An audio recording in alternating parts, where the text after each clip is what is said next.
दोस्तों, बिहार सरकार ने जमीन विवादों को सुलझाने की दिशा में बड़ा और व्यवहारिक कदम उठाया है। अब हर शनिवार भूमि विवादों की सुनवाई थाने में नहीं बल्कि अंचल कार्यालय में की जाएगी। राजस्व एवं भूमि सुधार विभाग के अपर मुख्य सचिव दीपक कुमार सिंह ने इस संबंध में सभी प्रमंडलीय आयुक्तों, जिलाधिकारियों और पुलिस अधीक्षकों को स्पष्ट निर्देश जारी किए हैं। यह निर्णय इसलिए महत्वपूर्ण है क्योंकि कई अंचलों में एक से अधिक थाने आते हैं, जिससे मामले के समाधान में भ्रम और देरी होती थी। अब हर शनिवार अंचल स्तर पर बैठक की जाएगी, जिसमें अंचलाधिकारी, थानाध्यक्ष, राजस्व अधिकारी और हल्का कर्मचारी अनिवार्य रूप से शामिल होंगे। इसका सीधा अर्थ है कि जमीन विवाद का समाधान प्रशासनिक और राजस्व स्तर पर एकीकृत होकर किया जाएगा।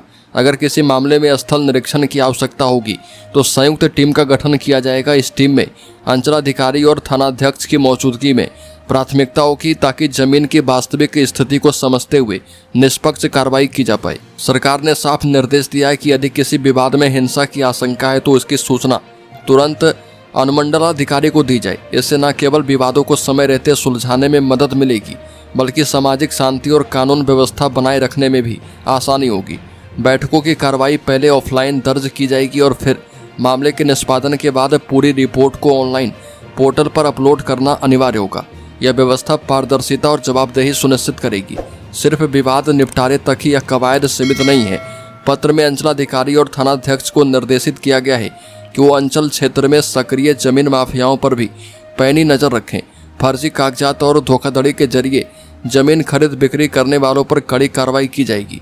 यह पहल दरअसल बिहार में लंबे समय से जटिल और संवेदनशील बने हुए भूमि विवादों के समाधान का नया प्रयोग है। अब तक पीड़ित पक्ष को थाने का चक्कर लगाना पड़ता था, जहां पुलिस का रवैया अक्सर निष्पक्ष नहीं माना जाता था। अब राजस्व और पुलिस दोनों मिलकर हर सप्ताह जनता के सामने बैठेंगे, जिससे न केवल निर्णय प्रक्रिया तेज होगी बल्कि प्रशासनिक स्तर पर भी लोगों का विश्वास बढ़ेगा। तो दोस्तों, इस खबर में इतना ही। बिहार से संबंधित हर एक न्यूज़ को पाते रहने के लिए सब्सक्राइब करें और बेल आइकन जरूर दबा दें।